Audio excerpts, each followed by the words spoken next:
Meu nome é Renata Cruz, eu sou empresária e fundadora do Foodness, uma empresa de estratégia, gestão e consultoria para negócios de alimentação. E você está ouvindo Foodness Talks, o podcast que toda semana recebe gente que empreende para falar de negócios e compartilhar aprendizados. Conteúdo feito por quem conhece a realidade do dia a dia e passou ou passa pelas mesmas coisas que você, que tem ou está pensando em abrir um negócio.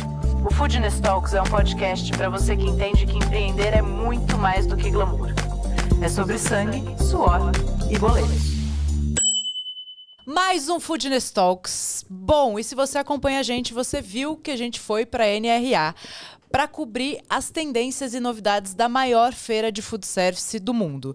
Mas a gente não foi sozinho. Junto com a gente, grandes parceiros: iFood, Seara Food Solutions, Stone e McCain Share Crispy. E hoje a gente vai fazer um resumo dos pontos mais importantes. E para isso a gente recebe a Nathalie Mertens, que é Head Comercial de Contas Estratégicas do iFood, mas é minha amiga da vida inteira. Nath, muito bem-vinda. Obrigada, boa tarde, obrigada pelo convite. Estou super animada.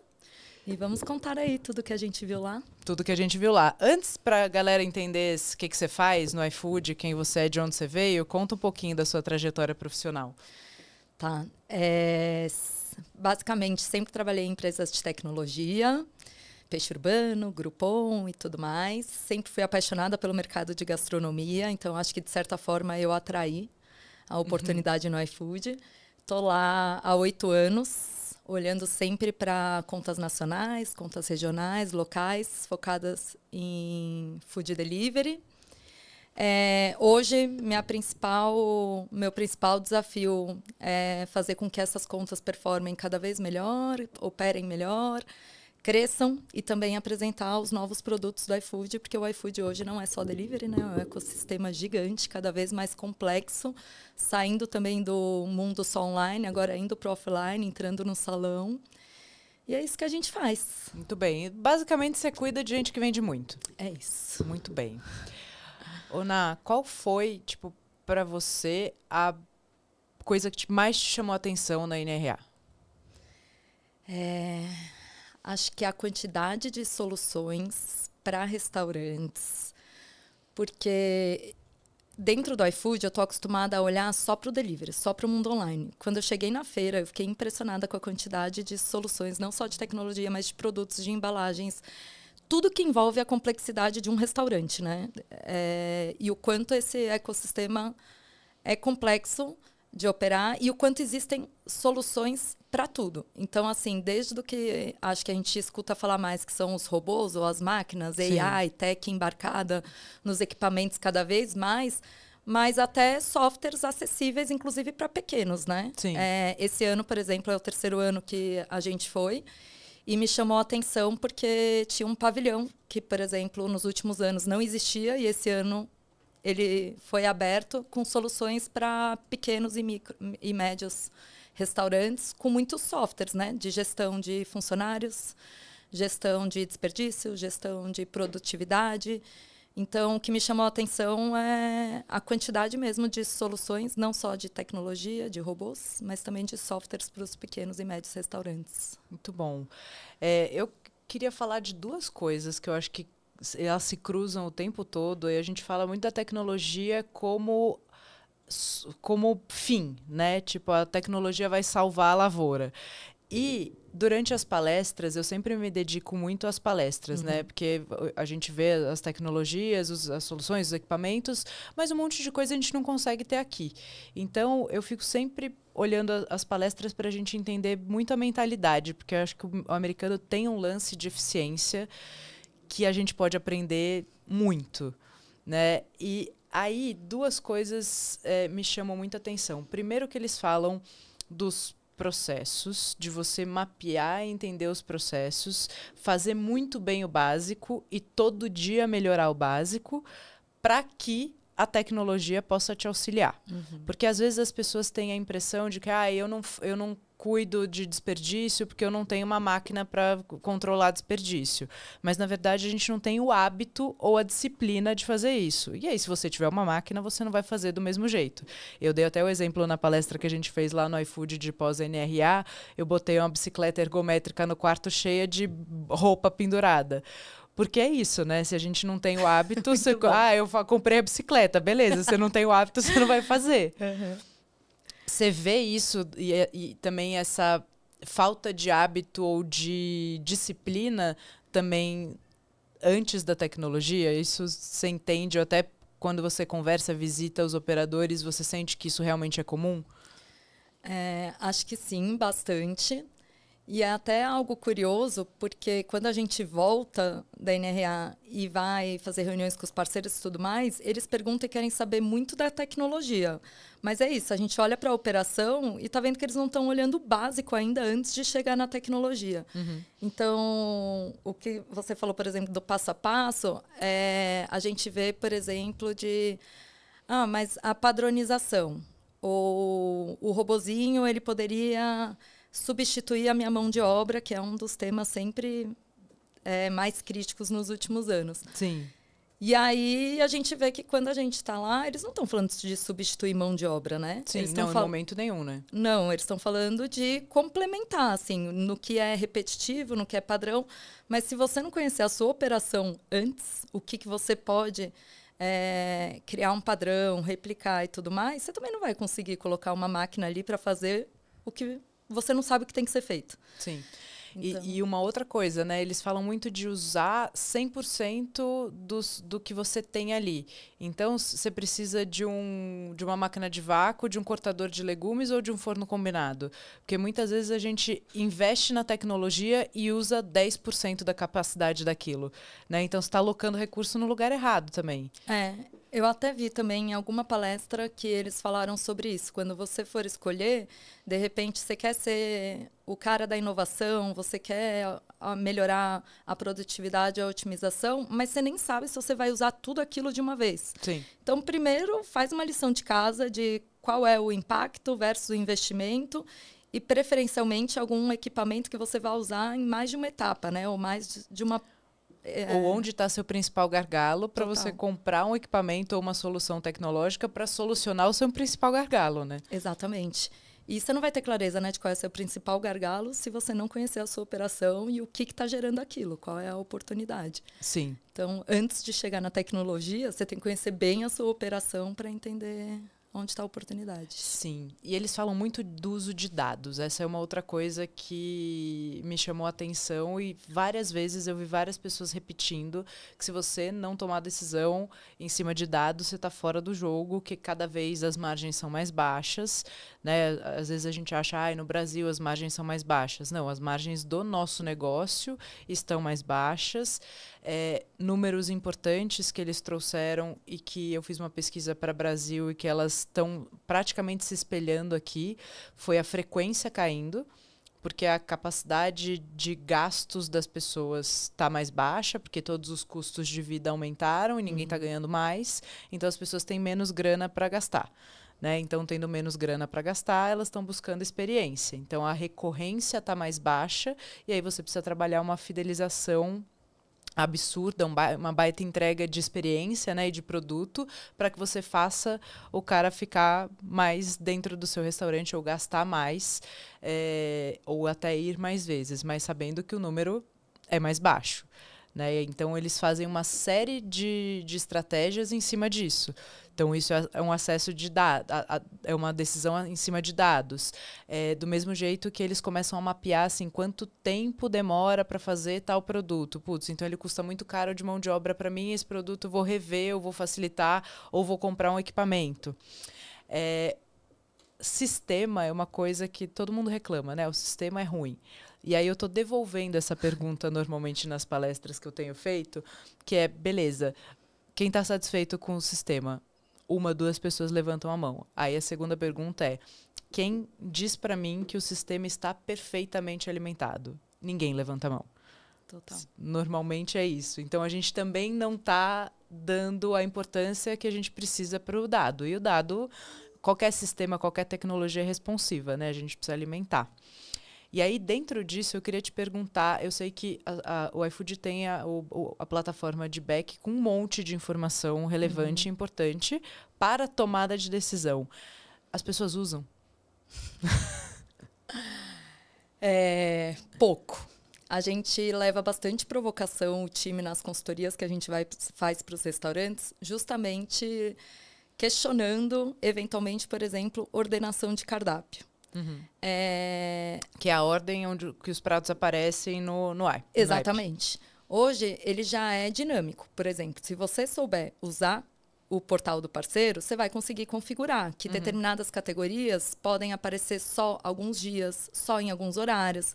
Então, você consegue trabalhar, inclusive, por exemplo, ofertas de tempo limitados, pratos executivos, um pouco do que você estava falando, que é um reflexo do momento atual das pessoas estarem prestando mais atenção no dinheiro, assim, né? Da onde elas estão, o valor que elas estão dando. E muitas vezes a gente vê o parceiro na mesa questionando com uma percepção pessoal, assim, com um viés de uma experiência dele. Mas o que a gente leva, e baseado nos dados, inclusive do próprio cardápio dele, da própria operação, que talvez ele até pudesse já ter se ele prestasse um pouquinho mais de atenção. Sim. Não é a nossa opinião pessoal, é o que os dados estão dizendo, é a conversão do cardápio, é a avaliação, são os feedbacks, e pouquíssimos usam. A maioria vai muito pelo que ele ainda quer ser, ou que ele deseja, inspira, ou ainda comparado com concorrências, inclusive internacionais, e pouco do que já está acontecendo na frente dele, né? Do que ele já pode melhorar a curto prazo imediato. E um ponto do que você falou sobre a mudança de comportamento e observar os dados, a gente fala também que o mercado é muito dinâmico. O que eu estou te dizendo que está funcionando hoje, talvez não funcione amanhã e talvez não funcione daqui a um mês. Sim. E por isso que é muito importante a gente estar olhando para como que os dados, o que os dados estão dizendo para a gente. E a questão da lá é uma mentalidade mesmo, né? A gente vê isso recorrente em toda e qualquer palestra, em tudo que aparece, é o tempo de preparo, a taxa de turnover, o índice de aproveitamento do treinamento. Eu fiquei muito impressionada que, assim, tudo tem dado. Tudo. É verdade. Tudo está com indicador. Sim. E é o que você falou agora, não só em relação à produtividade dos alimentos, né? Mas também do turnover, por exemplo, do treinamento das pessoas, do quanto eles replicam. E acho que no Brasil a gente ainda está engatinhando em relação a isso. Sim. Tem muita oportunidade. Eu até botei uma provocação também na minha apresentação, que era o jeito que a gente pensa negócios. Aproveitei e peguei a onda de Vale Tudo, Raquel montando o seu restaurante, aí eles falando, não, acabou o dinheiro, precisamos levantar mais dinheiro para a obra, porque acabou antes da metade da obra, acabou o dinheiro. Aí falando, não, peguei meu último fundo de reserva, tem que dar certo. Esse é o diálogo. Eu falei, então a gente vai na fé que tudo vai dar certo. E aí o jeito americano de pensar negócio. Peguei uma cena do Fome de Poder, que é da quadra de tênis, eles desenhando todo o processo da montagem da cozinha do McDonald's antes de alugar um ponto, antes de comprar um equipamento. Então, gasta-se muito mais energia no planejamento, porque depois a sua curva de aprendizado vai ser mais rápida. Né? Então, a gente falou aqui antes de começar também que muitas vezes o cara tá gastando uma puta grana com embalagem, mas ele não tá olhando que o tempo de preparo do delivery dele, o tempo de espera do motoboy lá tá muito alto. Então, tá alocando a energia no lugar errado, né? Total.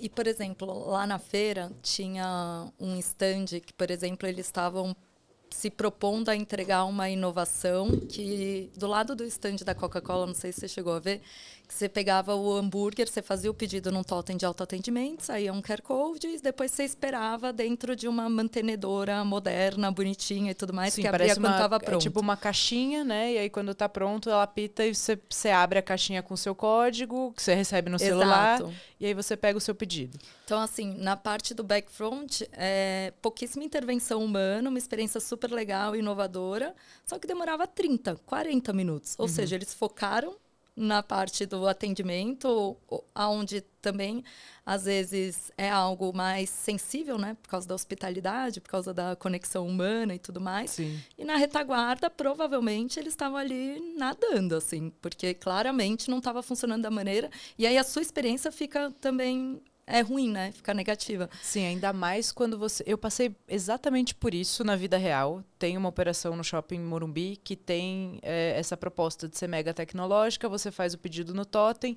e aí você recebe na portinha que... Então não tem um ser humaninho ali para te atender. Só que quando isso não é eficiente, é uma experiência terrível. Exato. Porque eu pedi um café e um bolinho pronto e demorou 18 minutos. E eu tava com horário, eu fiz isso justamente porque eu achei que ia ser rápido. Exato. E só que aí você não tem nem com quem falar. Nem que você fala de gente desencana ou... Quero cancelar. Exato, você não tem com quem falar. Então, pode ser muito frustrante, né? Bastante. E é essa questão, né? Adianta você ter tudo tão tecnológico, tão bonito, tanto de inovação, se na retaguarda você não está conseguindo operar, ainda tem bastante gargalo. Isso é outra coisa que me chamou a atenção na feira. Tem bastante solução para dentro, né? Tipo as máquinas, os softwares, a gestão. Mas eu acho que ainda tem pouco para a venda em si, com experiências legais. Eu vi uma coisa muito legal, que é uma solução que chama Pop Menu, que eles fazem um cardápio digital. Só que e eles trabalham uma ferramenta de marketing muito interessante, que uma das soluções é cardápio digital. E eu até liguei para o João da TAG, me marquei um papo com ele, porque eu acho que o João é um cara super inovador, super disposto a sempre melhorar a solução e tal. E eu queria trocar uma ideia, ele já conhecia, mas eu falei, vamos trocar uma ideia, porque eu achei coisas muito interessantes. Então, uma das coisas é o cardápio digital tem uma interação que os clientes podem fazer. Então, ele curte, ele bota um coração nos pratos que ele gosta, ou ele pode botar um comentário. Tipo, esse é meu prato preferido, achei a porção pequena, grande, etc. Ele pode comentar. E fica salvo no cardápio digital. Fica salvo. Então, é tipo como se você transforma seu cardápio numa rede social. Legal. E aí o cliente que está olhando o cardápio pode ver o comentário dos outros para saber o que ele pode esperar daquele prato, ver quantas pessoas curtiram. Mas o mais incrível de tudo isso é que você começa a alimentar o seu CRM. Então a Renata foi lá, a Renata curtiu o parmegiana e o estrogonofe. Ela veio sempre terça e quinta, porque você está logado para poder interagir. Então isso começa a te alimentar de uma informação surreal sobre o seu cliente. Lancei uma edição do parmegiana especial, vou mandar para a Renata que gosta de parmegiana. E eles mandam um e-mail ou fazem uma ativação de alguma outra forma. Então, eu vi essa solução que me chamou a atenção também. Eu não consegui falar tanto com eles, porque a gente tem que escolher nossas batalhas lá, né? Mas eu tô fazendo uma pesquisa e vou até ver se eu consigo marcar um call com um representante para entender um pouquinho mais da solução. Tem que escolher as batalhas, são 20 mil passos por dia, né? Pelo Nossa menos, Senhora. quilômetros e quilômetros. E dessa solução também, pensando em dados, você estava falando disso de registrando e tendo o seu histórico de comportamento, consumo. Sim. E aí o que endereçar para você com maior probabilidade de você consumir, né? Sim. É uma das coisas que, por exemplo, a gente começou a fazer com a maquinona do iFood agora. Tá. Porque mais do que uma máquina de transação no salão de qualquer adquirente, subadquirente, o diferencial dela é justamente o CRM. Tem um trabalho meio de fidelidade, né? Porque que gera benefício para o cliente, é por isso que ele loga, né? Exatamente, ele dá o telefone dele na hora de fazer o pagamento e tem nos surpreendido à disposição dos clientes. Era uma dúvida que a gente tinha, né? O quanto eles estariam. E o que a gente quer fazer é um cross com o nosso banco de dados de delivery. Então, imagina eu poder falar para o restaurante, a Renata vem almoçar aqui 3 vezes por semana, provavelmente ela trabalha aqui na região, ela mora na região, porque eu sei onde você pede de final de semana, onde você pede durante a semana, eu sei o seu você cruza com consumo, seus dados. mas ela nunca pediu em casa. Você não quer mandar alguma promoção para ela também lembrar de você quando ela não puder vir até aqui, porque está chovendo, porque está com preguiça, ou para oferecer no final de semana? E o inverso, né? A Renata pede no seu restaurante 1 vez por mês, mora no seu raio de entrega e ela nunca veio no restaurante. Você não quer vir aqui? Então, esse cruzamento de dados e de consumo também, do que você está consumindo, do que você está comprando, qual é o seu ticket médio, qual é a culinária, se não quer conhecer outra culinária do próprio parceiro. Mais uma vez, dados, consumo, que vai gerar mais resultado se bem trabalhado. Sim. Porque não adianta ter dados, né, se você não tirar insights e plano de ação. A gente até pegou uma sequência lá e depois a gente amadureceu também, porque assim, o primeiro passo é você organizar os dados, né? Limpar os dados. Eles falam muito isso, seus dados precisam estar limpos, não pode estar uma puta confusão. Ou o seu sistema de vendas alimentado com o nome de prato, seu delivery tem outro nome. Puta, depois você não consegue consolidar. É muito comum, né? Muito. Que aí é o sistema mal alimentado, né? Que a gente fala. Então, a primeira coisa é limpar os dados, garantir que limpar as informações, para você garantir que você vai ter dados limpos e que você pode confiar neles. Porque os dados, quando estão errados, eles podem te empurrar para tomar a decisão errada também. Né? Ou você não consegue nem fazer uma análise. Sim. Então, a primeira coisa é gastar energia em limpar os dados. Segunda coisa, entender o que você consegue medir.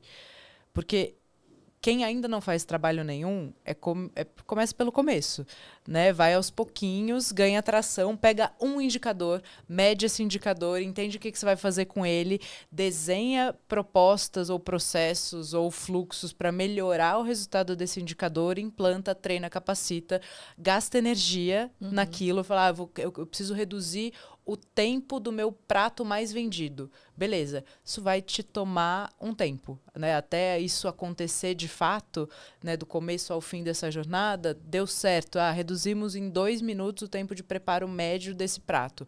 Pô, golaço. Aí você está medindo.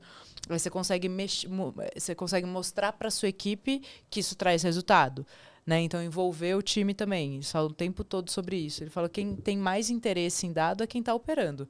Então, a gente precisa ganhar também a experiência ou o hábito de dividir essa informação com esse cara. Total. E aí, depois você vai aumentando os raios de atuação. E aí, depois, o outro passo é começar a saber o que fazer com os dados. Porque também tem muita gente, e não é incomum a gente pegar os nossos clientes que já têm o DRE montado, por exemplo. Só que ele olha e fala, eu não sei o que fazer com isso agora. Eu não consigo analisar. Então, tem uma jornada, né, aí dentro. Tem. E a questão dos funcionários, de envolver eles, inclusive, acho que não tanto na leitura de dados, mas na tradução do que os dados estão te dizendo e qual é o plano de ação que você pode tomar, faz toda a diferença.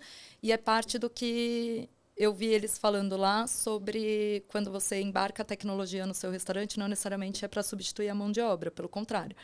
É para complementar e para que os seus funcionários consigam oferecer uma experiência melhor, trabalhar em alguma coisa mais estratégica. Que eles gastem tempo com o que importa. Exatamente. Né? Você usa a tecnologia para aliviar a sua equipe, para eles fazerem melhor ou com mais atenção aquilo que realmente importa. E que isso gera engajamento e retenção dos funcionários. Exato. Né? Porque eles se sentem úteis, eles se sentem produtivos, eles se sentem parte disso. E aqui no Brasil, principalmente em delivery, a gente vê o quanto faz diferença quando o restaurante, por exemplo, atrela alguma meta do delivery, que muitas vezes compete com o salão nos horários, nos picos, em relação a tempo de entrega, ao entregador parado. Quando ele divide isso com a equipe, e o que você falou, coloca dados, metas quantificáveis, né? Que você consegue... Você consegue mensurar, né? Cá. E metas reais, né? Total. Possíveis. Faz muita diferença na operação. Sim. E às vezes não é nem algo, vamos dizer assim, financeiramente que vai mudar a vida do funcionário. Sim. É um churrasco no final do mês para a equipe que alcançou aquele resultado. Já faz muita diferença, porque eles se sentem parte. Sim. E quando também a gente vai fazer alguma consultoria, alguma coisa assim, dependendo da distância do decisor, do sócio para a operação, chama o gerente, chama quem fica ali operando o sistema, vamos explicar para eles, vamos mostrar para eles qual é o impacto, o que está acontecendo. Então, muda muito. E aí, mais uma vez, os dados ajudam, né? Não é a Nathalie que está falando, eu acho que operaria melhor. Não, o eu acho que eu voltei com essa frase, tipo, não me venha com achismo, me traga dados. né? Porque eu abri a palestra assim, inclusive, e eu acho que é isso a partir de agora. Ou eu acho que tem que ser substituído por os números dizem que, né? Total. E isso é uma mentalidade, de novo, né? Acho que é o jeito do americano de realmente olhar com muito menos paixão do que a gente olha. Menos emoção. Com menos emoção. E eu até acho que é muito legal o jeito do brasileiro empreender. Né, de putz, muita gente empreende nesse setor por subsistência mesmo, é o que Total. tem para fazer. Mas se a gente juntar o nosso jeito de fazer, que tem uma bossa, né, tem um batuque que nenhum outro tem, com o olhar de eficiência, aí a gente fica imbatível. Né? Então não é a gente, não vamos mais fazer do nosso jeito. Não, vamos continuar com a nossa fé, mas a nossa fé é apoiada em decisões inteligentes, né? Acho que essa pode ser uma boa jornada. Total. E eu acho que eles falavam bastante, né, do desafio de unir a tecnologia com a experiência, com a conexão humana, com a hospitalidade. Tanto que na primeira pergunta que você me fez sobre o que me chamou a atenção, também foi, por exemplo, as filas para tudo que era para personalizar. Por exemplo, lá no stand da Raiz, o mini ketchup com o seu nome, sim, filas e filas. Porque ainda tem essa questão da personalização, do cliente querer se sentir especial, de querer... Coca-Cola, a mesma coisa, né? Que você montava a sua bebida, filas e filas. Aí tinha alguns stands também de molhos, para você fazer molho, muito molho também, né? A própria Heinz, acho que molho é uma tendência muito forte, porque vem apoiado nesse novo desejo do consumidor de personalização por hábito de consumo, por vontade de experiência. Tá. E a própria Heinz fez uma máquina que você escolhe a base, depois você escolhe os sabores e a intensidade. Né? Então, a partir dessa máquina, você consegue montar um molho que é só seu. Mas olha que louco, mais do que isso, o que ele consegue ver? Ele está testando ali quais são os sabores que ele vai lançar no mercado, porque o consumidor está dizendo para ele. Total. E ele também consegue dizer... Está dando ouro para ele de pois graça. É. E fora que você consegue também... Eles conseguem dizer para o operador, fala, cara, o seu cliente gosta muito mais de base de ketchup do que barbecue. Isso tem um valor... Cara, quanto custaria para fazer essa pesquisa ou descobrir isso? Quanto tempo você levaria? Total. Né? E uma máquina lá subsidiada por uma indústria te dá respostas muito eficientes. Dado de novo, né? Mais uma vez, dados. Você falou, essa coisa da personalização aparece muito, e você falou de produtos de oferta por tempo limitado. Isso é uma outra tendência que aparece muito, muito forte, né? Eu acho que não só pela questão de compra, consumo por impulso, de oportunidade única, senão eu vou perder. Mas eu acho que tem uma questão também do que você falou das escolhas econômicas, assim, né? Porque você consegue dar uma promoção, você consegue brincar com o preço por ser algo único. Não necessariamente vai ser mais barato ou vai ser uma promoção, mas você tem ali uma elasticidade maior porque você está oferecendo um outro tipo de experiência. E isso eu vejo muito refletido cada vez mais nos cardápios dos restaurantes. Então, por exemplo,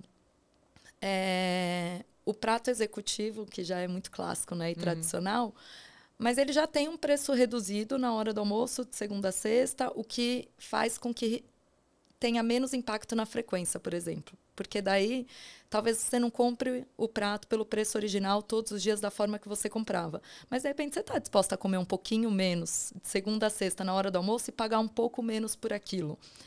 E você sabe que é um prato que talvez você só consuma na terça-feira e depois na outra terça-feira, pelo menos, por aquele valor.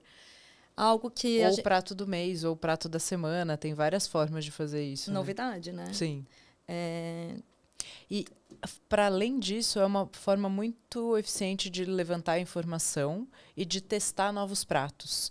Né? Porque uma das coisas, quando a gente fala de eficiência, começa no cardápio. Se o seu cardápio não é pensado estrategicamente, né, eu defendo muito que cardápio não é uma lista dos produtos que você vende. Cardápio é a maior ferramenta que você tem para fazer dinheiro e gerar lucro dentro do seu negócio. Agora, se o cardápio não é estratégico, se você não tem CMV intencional ali, equilibrado entre os pratos, entre as ofertas que você tá propondo para o cliente, o seu resultado não vai ser bom. O resultado é consequência de uma estratégia bem feita ali na lista de produtos, né? Sim, e até na produção mesmo desse cardápio, né?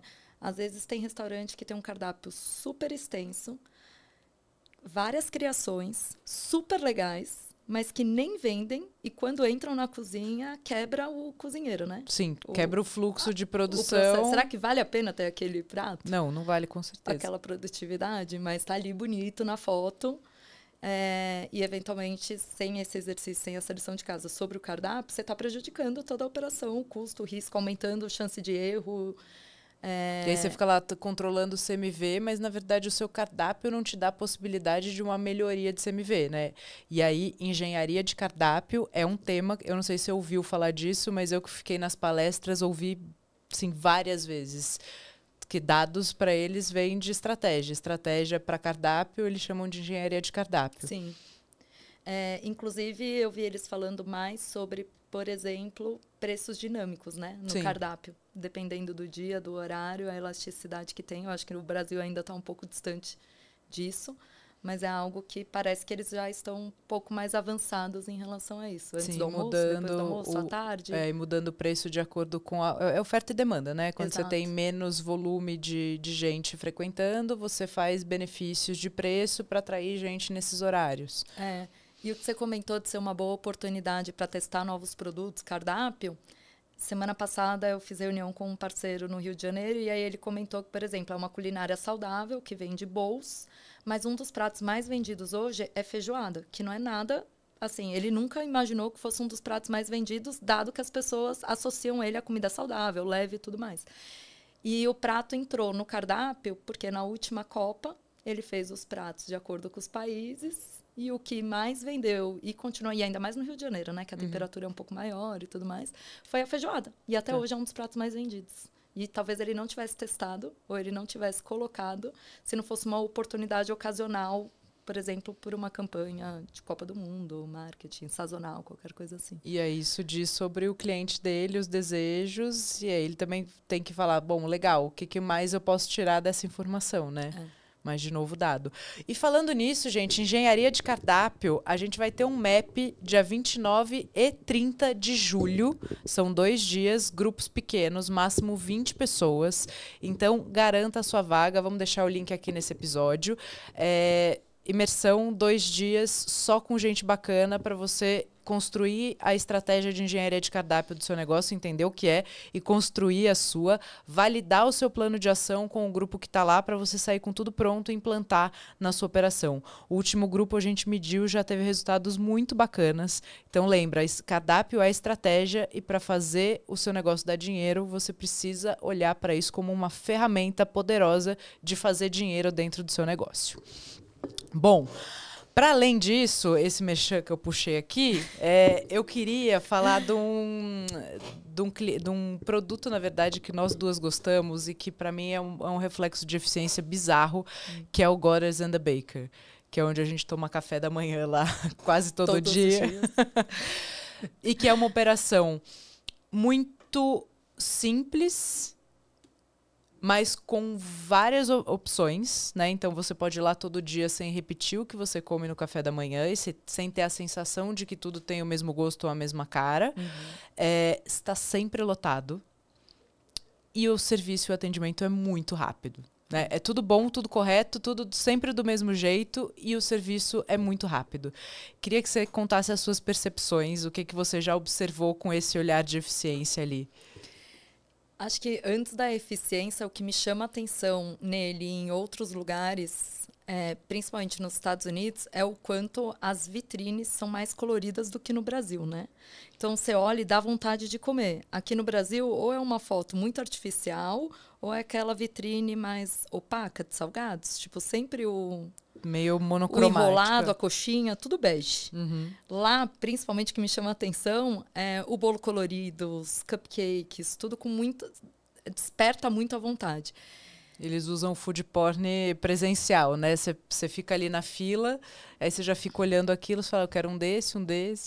é um pouco até perturbador, né? Porque cria uma ansiedade que você não sabe o que você vai... A hora que você... Eu, pelo menos, espero as outras pessoas escolherem, porque eu sempre fico na pressão e mudo 10 vezes de ideia até chegar no caixa. Mas tem essa... chama a atenção a fila, mas a fila não te inibe. As pessoas não deixam de ir lá, porque a fila é rápida. Eu anotei até o tempo de fila. Quer ver? Vou achar aqui. O caixa é muito eficiente. E a organização deles, né, da operação, você sai do caixa e aí já tem uma equipe te ajudando a achar a mesa, inclusive, se você... Ou para ajudar a compartilhar mesas, por exemplo. Você senta, eles te encontram com o papelzinho, é muito rápido, independente do que você pediu, o que provavelmente lá dentro eles devem ter uma média, inclusive, de preparo dos pratos, né? Com certeza. Porque você tá com as pessoas na mesa e não é porque você pediu um toast, o outro pediu um croissant, o outro pediu alguma coisa, que tem uma diferença muito grande. Eles conseguem entregar muito próximo, então você ainda tem... Não, e quando a gente tá um atrás do outro na fila, né, você vê, chega tudo na sequência, assim, tipo, quase ao mesmo tempo. Exatamente. Eu anotei, ó, tinham 54 pessoas na minha frente. Quando você fala, porra, uma fila de 54 pessoas, não vou ficar nem a pau. Foram 8 minutos de fila. Nossa. O pedido chegou na mesa 7 minutos depois. E é por isso. Ah, não, desculpa. Eu pedi 9h30. Não, 9h30 eu entrei na fila. 8 minutos eu fiz meu pedido, 9h38. A mesa liberou, porque também a mesa fica... A gente tem que esperar um pouquinho pela mesa, porque tem a rotatividade da mesa. A mesa liberou em 7 minutos depois que eu fiz meu pedido. E o pedido chegou 6 minutos depois que eu sentei. Então, 7 mais 6 chega muito rápido. Chega em 13 minutos da hora que você pediu para a hora que você recebeu o pedido. Para uma casa lotada, Total. né, é muito, muito rápido e muito E ágil. esse deve ser um dos principais motivos da gente voltar todos os dias, né? Sim. Porque se demorasse mais, provavelmente a gente ia falar, putz, não tenho tempo, tô com preguiça, tô com muita fome, qualquer coisa. Mas você sabia que, independente do quanto tivesse cheio, você ia ser... E tem essa questão também deles administrarem bem, e eu acho que vai resetando o seu contador pessoal, né? Porque você tá na fila, durou 6, 7 minutos. Exato. Aí você tá esperando a mesa, mais 6, 7 minutos. Você sentou, parece que toda hora tá recomeçando, assim. Então não é que você tá tudo parado é rápido, esperando. né? Porque você olha e fala, nossa, vai demorar. 8 minutos de fila, beleza. 7 minutos de mesa. Mais 6 minutos. É isso, você reseta a sua expectativa, né? E aí você já vai olhando o que você vai pedir no dia seguinte, né? Porque você vê os outros pratos saindo e fala, putz, não escolhi esse hoje. Amanhã eu volto para comer isso. E a gente conseguiu uma coisa muito legal. A gente entrevistou a dona do Gores and the Baker, a fundadora. A gente conseguiu fazer uma entrevista com ela e ela falou da operação, falou da eficiência, falou de como o cardápio é pensado, todos os indicadores que eles medem. Esse é um conteúdo que vai estar exclusivo para clube, hein, gente? Para nível tático de clube. A gente fez a gravação e a gente depois disponibiliza, a gente cria uns materiais a partir do que a gente viu ali, também para as pessoas poderem implantar nas operações delas. E a fundadora, ou seja, a pessoa que criou a marca, que tem a paixão, que tem o sangue no olho, né, que faz tudo acontecer, que chega lá cedo, sai de lá tarde, a gente acompanhou um pouco ali da vida dela. 2 coisas chamaram muita atenção, né? A gente fala, e quando você tem pratos que não performam, né, que você gosta, mas que não performam? Falou, tira do cardápio. Aí falou, eu tenho que ter alguns pratos que eu sei que vendem menos, né? Eles não são os meus produtos hero, mas eles dão personalidade para casa, para não ser tudo que tem em todo canto. Então, é óbvio que o que vende mais é o bagel com ovo, abacate e bacon. Sim. Ela falou, já sei, nunca vai ser outra coisa. Mas eu trago outros pratos que eu aceito que eles vendem menos para ter personalidade. Agora, se o prato trava a minha cozinha, por mais maravilhoso que ele seja, ou se ele não performa nada, eu tiro do cardápio. Sem nenhum... Não titubeou para responder. E a outra coisa que foi muito interessante foi que ela está abrindo a 7ª unidade. Né? Então, uma operação que ela é sozinha, começou há 10 anos atrás, ela está abrindo a 7ª unidade. E aí a gente falou, e quais são os próximos passos, os planos para o futuro? Ela falou, vender. Tá grande demais para mim. Isso é de uma maturidade empresarial muito maravilhosa, né? Ela falou, cara, eu construí um negócio que tá maior do que eu tenho capacidade. Para esse negócio continuar a ser bacana, eu preciso sair dele. Então, eu fiquei muito impressionada também. É a razão, né? Em cima da emoção. Sim. Eles são muito pragmáticos. O que é bom, né? Eu acho que é um exercício bom da gente aprender. Se a gente juntar isso com a nossa paixão, eu acho que é um sucesso. Não precisa ser só pragmático, né? Porque eu acho que a gente tem coisas que são muito interessantes e muito valiosas. Mas a gente precisa ser um pouquinho menos romântico, né? Total. Sofre, né? Sofre, perde dinheiro. Tá, mas a Dona Maria pede tanto esse prato, eu não vou tirar.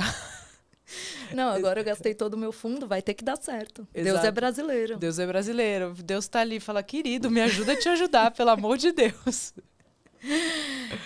Ô, Nath, o que mais tem no seu caderno? Eu tenho perguntas aqui, mas eu quero dizer, se você trouxe um caderno, eu quero que você fale o que tem aí. Eu anotei também o quanto a culinária vegana tem avançado e melhorado nos últimos anos. O sabor, a textura, já era algo que nos surpreendia, pelo menos quando eu fui há 3 anos, mas cada ano tá melhor, tá mais gostoso. Sim. E outra coisa que me chamou a atenção... Não tem muita... Até ouvi falando das pessoas...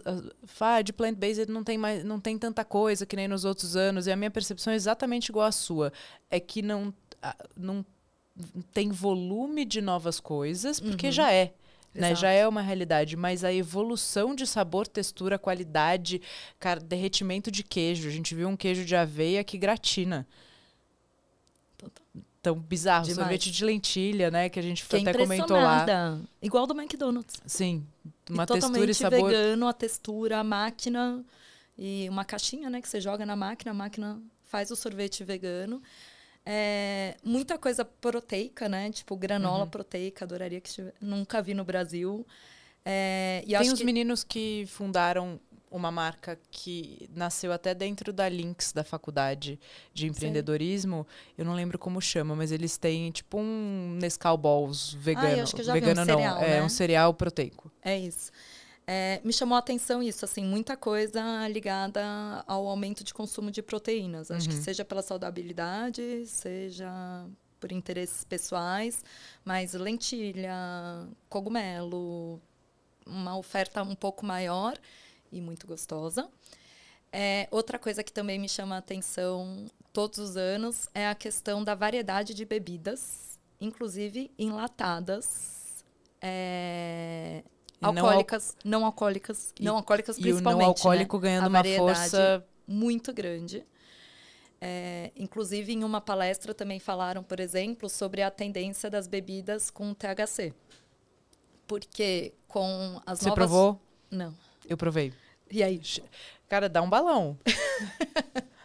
E eu provei, tipo, eu fui provando de todas as marcas. E aí dá uma marolinha, assim. Mas eu achei uma proposta... É óbvio que tem um monte de outras coisas antes disso, né? Tem que ter uma legalização, etc. Total. A gente não tá nesse ponto ainda, mas eu achei... porque é uma solução que eles propõem a ser uma substituição ao álcool. Exato. E aí eles falaram... O que eu escutei foi isso, assim... com a nova geração reduzindo o consumo de álcool, se torna um substituto pelo mesmo valor que você venderia uma bebida alcoólica, então não é que você vai cobrar menos, e você bebe menos, né? Porque é isso, te dá o barato numa primeira latinha, então você não precisa beber 5, igual uma cerveja, de repente. Então, tem uma questão também de ser mais saudável. E de novos hábitos, né? De conseguir atender novos hábitos de consumo. Que a gente pode falar, não, mas eu não tô vendo, o meu filho bebe, ele é da geração Z. Cara, é dado. Não, a gente não pode tomar com base no que acontece no nosso bairro, né? A gente tem que olhar e falar, bom, pode ser que isso aqui chegue em mim. Vou me preparar para isso. Assim como eu acho que o aumento do consumo de drinks, né? Nos últimos 2 anos, de repente. Virou Aperol, Negroni, coisas que antigamente era no máximo um gin tônica, uma vodka com energético e cerveja. E aí as cartas de drinks aumentaram muito e as ofertas também. E aí o quanto lá eles têm uma variedade super extensa, que eu acho que a gente tem poucas empresas hoje no Brasil oferecendo, inclusive para restaurantes, que o forte não é o drink, né? Ele não vai ter um super barman, porque não faz sentido, as pessoas não vão lá pelo drink. Mas quem quiser, prontos, né? Tem um drink pronto. E aí me chamou a atenção, recentemente até o Lagoapa anunciou com a PTK, né? Sim. Os 2 drinks. É isso, porque não faz sentido o Lagoapa ter um bartender em todas as unidades, uma loja para fazer. Mas, se a pessoa quiser um drink, tem lá uma solução que atende com a boa proposta. Então, isso me chamou atenção também. Em todos os cardápios lá, né? A gente viu isso na feira, mas em todo e qualquer cardápio de restaurante que vende drinks ou bares, você tem os mocktails, que são os drinks sem álcool. Sim. Né? E bebidas elaboradas sem álcool e substituições para refrigerante também, que já mostram uma queda importante. Então, substituições, chás, etc., que tem CMV bem interessante e que eu acho que a gente ainda trabalha com oportunidade de melhoria aqui. Águas saborizadas, inúmeras. Tem muito, muito mais oferta do que aqui. Sim. E em relação ainda das bebidas que a gente estava falando, para mim, um que ilustra bem essa questão de você se adaptar e entender o que tem é a cerveja do Shake Shack, né? Personalizada. Tipo, eles têm lá a marca deles com a cerveja. E eu escutei gente falando, entre essas hamburguerias, vamos naquela que tem cerveja, para complementar. Ao invés do que só hamburgueria, por exemplo, que geralmente não oferece opção mas é uma cerveja personalizada, é isso? É uma deles, cerveja deles. Com a marca deles. E é uma cerveja que você não acha em outro lugar. Né? Exato, a latinha bonitinha e tudo mais.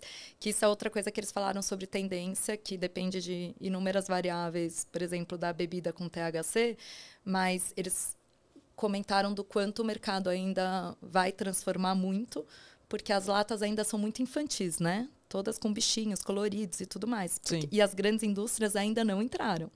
Quando as grandes indústrias, por legalização e tudo mais, entrarem, aí talvez seja uma virada de chave em relação ao hábito de bebidas, consumos. E eu tenho números aqui, eu sou a pessoa... de dados. Loucos por dados, né? A gente tem até esse selinho no Foodness, e aí para nossa apresentação eu fiz uma pesquisa de expectativa de crescimento. Então, bebidas com THC e CBD.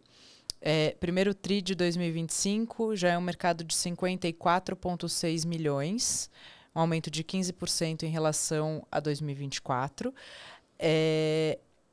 8,7 bi é a expectativa do tamanho desse mercado até 2032. 8,7 bi. Então, é um mercado que, sim... Muito rápido. E tem uma expectativa muito grande aí. E é isso que você está falando. As grandes indústrias ainda não entraram. Daqui a pouco elas começam provavelmente a comprar essas marcas menores. As latas são lindas. Até na apresentação a gente fez Exato. um slide com as fotos das latas. É muito interessante. Vamos botar também a gente vai fazer um PDF. PDF podia sair junto com esse episódio, né? Olha eu dando complexidade. A Márcia tá assim aqui. Ó. A gente vai soltar um PDF que a gente fez com a leitura do Foodness dessa edição da NRA. E aí podia sair junto com esse episódio. A gente já bota pra galera fazer download. Boa. Muito legal. Vai sair dia 20, se eu não me engano. A gente coloca perto. Mas já teremos esse PDF para vocês baixarem. Então procurem o link aqui no episódio. Pois a minha equipe me mata. Que mais tem aí nesse caderno? Vamos seguir o seu caderno agora. Acho que também me chamou a atenção a quantidade de stands de embalagens. Eu acho... E em todo canto, né? Muito chinês. Muito. Inclusive, eu acho que só tinha chineses, né? Nessas áreas. Com embalagem, muito provavelmente. Apesar que tinha uma brasileira que tinha de cana, né? E que é compostável. E eles vendem no Brasil, tá? Muito legal. Eu vou pegar o contato, eu anotei o nome do garoto que estava lá. Até porque... Que é brasileiro e é compostável, ou seja, você joga no lixo orgânico. Demais. Até porque dentro do mercado, do universo de delivery, embalagens continua sendo um dos principais desafios, né? Seja pela experiência, seja pelo custo. Sim. Então, você até encontra opções muito legais no Brasil, mas o custo acaba inibindo e se tornando inviável, dependendo do seu negócio, seu posicionamento de marca e tudo mais, do que você quer oferecer. Mas me chamou a atenção porque, para mim, ficou claro que tem um esforço de redução, tanto de impacto, de sustentabilidade, de descarte e tudo mais, e da experiência da própria embalagem, né? Porque eu acho que há alguns anos, 5, 8, já tinham embalagens indo para esse caminho mais da reciclagem, só que a experiência era péssima, né? Chegava na sua casa quase que um papelão, assim, se desfazendo. E lá me chamou a atenção algumas opções muito boas, assim, de encaixe da tampa e tudo mais. E o volume de opções de embalagens. Então, achei. Outra coisa que me chamou a atenção lá, mudando de assunto, sem ser de embalagem, mas foi as soluções de tecnologia para reciclagem. Então, por exemplo, não sei se você chegou a ver que tinha no stand da Coca-Cola, que era basicamente um gaming. É uma empresa que chama Oscar, eu acho, Oscar, não sei como que pronuncia, mas ela tem uma câmerazinha, você mostra o que você quer descartar, ele te fala o que é aquilo, ele te ensina onde você descarta, e aí ele te recompensa com um joinha. Se você erra, ele também é um pouco irônico, sarcástico, que gera engajamento. Pô, vai, jegue, bota no lugar certo. Tipo isso. Tenta de novo. E a solução, por exemplo, eles geralmente, né, esses lugares, e aí lá eles tinham um flyer explicando que quem tem esses lixos recicláveis e tudo mais, acaba reciclando só 20% de todo o potencial, porque eles têm horários fixos para recolher o lixo e lota. E fica lá, e aí as pessoas deixam de jogar porque está lotado e tudo mais. Então, você programa para chegar em determinado limite, ele emite um alerta para a pessoa retirar, trocar o lixo. Ele cria esse reconhecimento para as pessoas, para educar mesmo. Sim. Aonde você joga cada lixo. E ele te dá dados e relatórios do que está sendo mais jogado ali. Inclusive, ele promete privacidade, dado que o lixo pode dizer muito sobre você, né? Sim. Ou sobre o lugar, sobre as pessoas. Então, eu achei muito legal isso. E tinha uma outra solução que eu não tinha visto nos últimos anos, mas que é o equipamento de desperdício, que você joga os alimentos, ele reconhece quais são os alimentos que você está desperdiçando, você pesa, te dá preço, você categoriza do porquê que é aquele desperdício, se é porque está vencido, se é porque você produziu a mais, e ele vai te gerando dados para você se tornar mais produtivo e eficiente a médio e longo prazo. E a gente está com uma das marcas que faz isso, já tem um cliente no Brasil. É um cliente internacional que opera no Brasil, a gente está em contato com eles para ver se a gente consegue trazer em volume de uma vez, né, diminuindo o valor de frete para quem tiver interesse. Mas isso é um dos pontos que, assim, eu sou a louca do desperdício. Historicamente, quem controla desperdício melhora a performance em 2, 3% do negócio. Ou seja, 2, 3% de dinheiro para o seu bolso, né, que em relação ao seu faturamento. As marcas dessa balança falam que estavam conseguindo reduzir o desperdício nas operações em até 50%. Então, é muito dinheiro. O dinheiro que não vai para o lixo vai para o seu bolso, né, para o bolso da empresa, para a rentabilidade do negócio. Mas, enquanto você não tem o hábito, enquanto você não educa a sua equipe de que isso é importante, começa agora, porque aí quando você tiver a solução, só vai facilitar, vai reduzir o tempo que a equipe gasta para controlar o desperdício. Mas se não tem o hábito, se não tem a disciplina, se isso não é parte da cultura da empresa, você vai ter a máquina e ela vai virar uma balança de outra coisa que não do desperdício. Né? Então, é muito importante já começar a se preparar para conseguir usar a tecnologia ali só para facilitar a equação, né? Total. E são os centavos, né? Esses 1%, 2%, 3% representa muito dinheiro no final do mês. E eu sempre brinco, assim, se dependesse de mim, eu acho que eu sou capaz de falir um restaurante descascando batata, por exemplo. Sou péssima. Arranco pedaço e pedaços, maçã e tudo mais. Então, faz muita diferença. Mais uma vez, treinamento do time, a atenção a isso, o hábito, a cultura de olhar para o desperdício e o quanto você pode otimizar. Inclusive, se eu não me engano, ele te dava sugestões do que você pode fazer com aquele desperdício, né? Por exemplo, se não tiver, obviamente, vencido, propostas de pratos, cardápios, outros produtos que você pode evitar e virar receita também. Sim. Ajudar a virar receita. Não, as soluções são muito legais, né? E eu acho que tudo que a gente pode trazer como luz para a melhoria de eficiência dos nossos operadores aqui é a nossa proposta, né? Bom, a gente tem só de apresentação que a gente fez lá no iFood, vamos fazer agora uma live, e a gente tem 70 slides de conteúdo, fora o e-book que vai sair, que nem sei quantas páginas ele vai acabar, mas sempre pensando no que a gente pode usar na prática. Total. Porque às vezes as pessoas ficam muito seduzidas pelo equipamento, pelo robô, eu falei, tá, gente, o stand que eu mais gostei do robô foi que levantou, era de um equipamento, de uma chapa, e aí eles botaram um robô que levantava uma placa, que era, já demora tanto para consertar um equipamento e custa tão caro, você imagina quanto tempo um robô vai demorar para voltar a operar?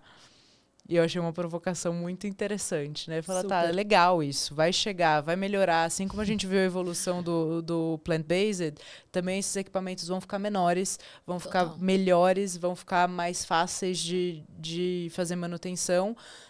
Mas não adianta a gente ficar ficcionado neles agora, né? Exato. Até chegar lá, né? Você já pode ir ajustando humanamente mesmo. Não, e ajustando seu processo, entender como é que é a receita mais eficiente, que te dá mais rentabilidade, para depois você já falar, agora eu tenho um equipamento que facilita a superação. Beleza, mas você já tem as respostas. É isso. Né?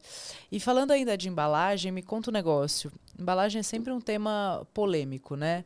Assim, você faz uma embalagem mega personalizada, você gasta energia nisso, você faz uma embalagem padrão. Qual que é a sua percepção? E podemos falar até de escala de prioridade, porque também acho que tem momentos, né? Sim. Eu acho que não é nem só minha percepção, mas dados que eu vi, que mais de 90% das pessoas que já pedem delivery ou consomem comida fora do restaurante, elas pediriam mais e com mais frequência se as embalagens fossem melhores, por exemplo, da temperatura, da qualidade do alimento e tudo mais. E mais de 50% estariam dispostos a pagar um pouco a mais pela embalagem para ela ser melhor do que o que eventualmente oferece. Ninguém nunca falou mais bonita. Mas eu acho que faz parte dessa experiência. Porque, igual o restaurante que fala que você come com os olhos, com o prato e tudo mais, a hora que chega uma embalagem, te impacta. Tem alguns restaurantes e marcas aqui em São Paulo, por exemplo, que você recebe, parece que você está recebendo um presente, um recebido, assim. Sim. Então, é uma experiência. E faz diferença para saber se você... Eu já recebi, por exemplo, às vezes eu peço no trabalho, como na embalagem. Mas eu já fiquei desesperada para tirar da embalagem para conseguir comer, por exemplo, porque era péssima como ela estava sendo apresentada. Então, eu acho que cada vez é mais importante, é um diferencial. A gente vê o quanto isso faz diferença na avaliação do restaurante, no iFood, na recorrência, e também acaba sendo um marketing, né? Porque hoje você vai no lixo do seu prédio, sai no seu prédio, vê a lixeira, me chama atenção, tudo bem que eu estou nesse mercado, tá prestando atenção. Estou um pouco enviesada, mas eu falo, meu vizinho está comendo essa marca.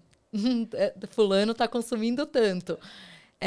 Então, acaba sendo um marketing, inclusive, para sua marca. Se ali onde você mora, onde você convive, começa a ver mais vezes determinada marca, te dá vontade de consumir também. Sim.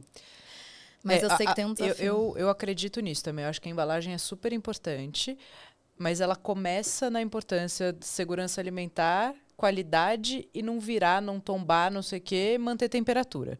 Total. Essas são as obrigações da embalagem. Né? Ela ser funcional.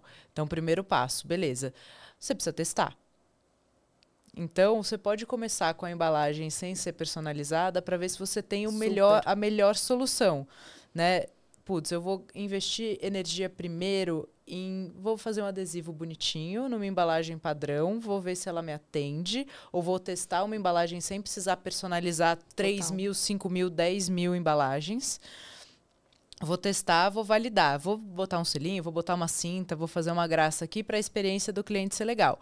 E num primeiro momento, eu vou botar energia em melhorar a minha eficiência operacional para o meu pedido sair em menos tempo, ou para eu conseguir fazer mais pratos em 1 hora. né? Eu fico Concordo. sempre brincando que você tem que escolher as suas batalhas, não dá para fazer tudo ao mesmo tempo. Mas eu vejo muita marca tendo uma embalagem linda, maravilhosa, não sei o quê, que ela é caríssima, porque você ainda não tem tração, você ainda não tem volume, então ela fica muito, muito cara. Ou você deixa um dinheiro parado, bizarro, para um negócio que você vê e fala, putz, precisa de melhoria. Aí você joga toda aquela embalagem fora, ou você fica usando uma embalagem que você já sabe que não é tão boa, né? Então eu acho que eu acredito muito em entender o momento que o delivery tá. E a gente vê nos Estados Unidos muita gente operando com craft. Total. Porque muito provavelmente estão testando. Né? Tô validando isso aqui, funciona. Putz, beleza. Agora eu sei o modelo exato da minha caixa, do meu kit, do meu hambúrguer, a embalagem que performa melhor para minha batata frita. Agora eu vou personalizar. Concordo, total. Não adianta você ter a embalagem mais bonita antes de ter toda essa operação redonda. Até você tinha perguntado de prioridades, e acho que seria tempo de entrega com a qualidade, e aí depois a embalagem. Sim.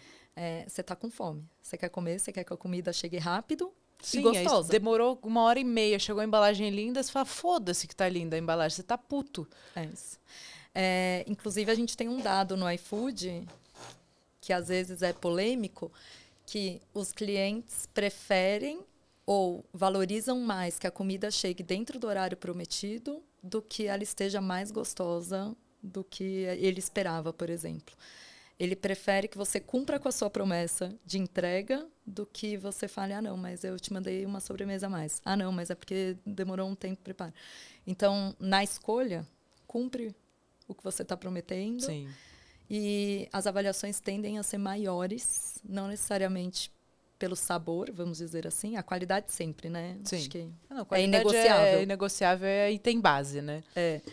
Mas do que... E aí, mais uma vez, às vezes questionam sobre performance, sobre potencial de crescimento e tudo mais. A gente abre o aplicativo da pessoa que está nos questionando, só para dar uma olhada no restaurante dela, e tá 75 minutos de entrega. Dificilmente alguém vai esperar, a não ser que seja um domingo, uma lasanha para a família. Você não tem a pressa. Mas, assim, você não vai ter volume de vendas com tempo de entrega, porque não é minha prioridade. Então, vamos rever o cardápio, vamos rever as oportunidades. É melhor você ter 2 pratos que você prometa em meia hora e ele chega em meia hora, porque também eu vejo... Eu não peço, tá? Eu fiz o primeiro pedido, o segundo pedido, tá lá meia hora, chegou em 1 hora, cara, dificilmente eu volto e eu boto ali na avaliação. É isso. E tem parceiro que subestima o cliente, porque ele está apostando que a conversão dele é maior, porque o tempo de entrega dele é menor, só que aquele cliente não volta mais. Sim. É uma vez única. Acho que tempo de espera tem a ver com a expectativa, óbvio, do cara, mas essencialmente com a promessa que você está fazendo. Né? Porque, mas é bom e chegou quente, o cara tá falando, bom, isso é o mínimo, né? Isso é o que eu espero, chegou bom, senão você não deveria vender seu produto. Mas a embalagem é linda. Fala, cara, mas você me prometeu em 20 minutos, chegou em 45. Total. Então, joga a embalagem direto no lixo, com raiva. Sim, e a prioridade. Então tem que entender a prioridade, né? Às vezes é ganhar eficiência, ou rever cardápio, melhorar processo, e aí você vai investindo nas outras coisas. Exatamente. Bom, muito bem. E quando é a logística do iFood, a gente até consegue ajudar um pouco nisso, porque conforme a cozinha começa a demorar para soltar os pratos, o entregador espera mais do que 5 minutos no restaurante, a gente vai ajustando o tempo de promessa. E conforme ele vai reduzindo esse tempo de preparo, reduzindo o tempo que o entregador chega e já está pronto, a gente vai reduzindo de novo. No caso do restaurante que trabalha com os entregadores próprios, ele depende, inclusive, do cara que está ali operando o delivery na hora para ficar ajustando o tempo, né? Agora eu tô com a cozinha ociosa, deixa eu diminuir o tempo. Putz, está aumentando o volume de pedidos, está chegando a hora do almoço, deixa eu aumentar o tempo. Ele não vai fazer isso. Sim. Na hora da confusão, aí ele vai deixar lá setado 60 minutos para a vida, independente de ser final de semana, durante a semana, independente de ser quando é a demanda dele. Mas tempo de entrega é essencial. Muito bem. Eu estava procurando aqui, uma das coisas que a gente colocou dados na prática era fazer um trabalho de medir o tempo de preparo dos pratos mais vendidos. Então, isso tanto para salão quanto para delivery. Então, pegar ali o seu tempo de preparo desses pratos na prática. A dica até é de uma palestra, pega seu celular, entra na cozinha e mede o tempo de preparo. Marchou esse prato, quanto tempo ele demora para ficar pronto, ou pronto, embalado, finalizado. E aí, dos seus 3 pratos, você vai olhar os seus 3 pratos mais vendidos, você vai olhar o que você pode melhorar. Né? Aí a sua energia, você tem o dado, agora você fala, tá, então a nossa meta qual é? Vamos implantar processo, melhorar fluxo para eu melhorar o tempo de entrega desses 3 principais pratos. Então, isso também é uma dica que pode ser prática e que, por tudo que você está falando, traz resultado imediato, né? Muito legal. E vai dar um impacto alto e rápido, né? Porque são seus 3 pratos mais vendidos. E se você aumentar a eficiência desses 3, que devem ser os mais recorrentes, comuns em todos os pedidos, você vai ganhar muito tempo e dinheiro. E você consegue vender mais por hora, né? Se diminuir 2 minutos nos pratos que você mais vende, você consegue, por consequência, fazer mais pratos naquele mesmo tempo. Total. Sim, muito bom. Mais alguma coisa que tem aí nesse caderninho de acho coisas que não, muito acho que importantes? Sobre tudo, deixa eu ver o que mais. Minha lição de casa.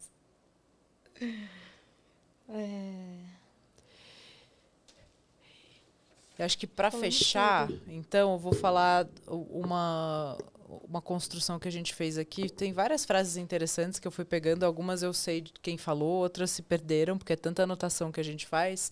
Mas, como aprendizado, a gente entender que eficiência não é uma ferramenta, é uma maneira de pensar. Né? E acho que esse é um grande aprendizado que a gente traz na bagagem quando a gente vai para um evento desse, né? Quando a gente vê as operações, mesmo as operações que a gente sai para comer, a gente conseguiu menos esse ano, né? Porque foi muito, muito corrido. Mas a gente vê que realmente a eficiência é uma mentalidade, é um Total. mindset dos caras e isso aparece nos resultados, né? É regra. Parece que não existe um negócio para ele se não tem eficiência. É o primeiro, assim. Muita eficiência e otimização. Eu voltei pensando nessas 2 palavras. Assim, se eu resumisse a NRA desse ano, é eficiência e otimização. Muito bom, gostei. A minha acho que seria eficiência e uso de dados na tomada de decisão. Seriam minhas 2 pontos focais fundamentais, mas acho que eles são complementares. É isso. Muito bom, muito bem. Muito obrigada, meu amor. Muito bem-vinda. Bom ter você aqui. E adorei. Bora fazer mais coisa para ajudar esse mercado que só está crescendo. É isso. Obrigada pelo convite e até a próxima. Muito obrigada.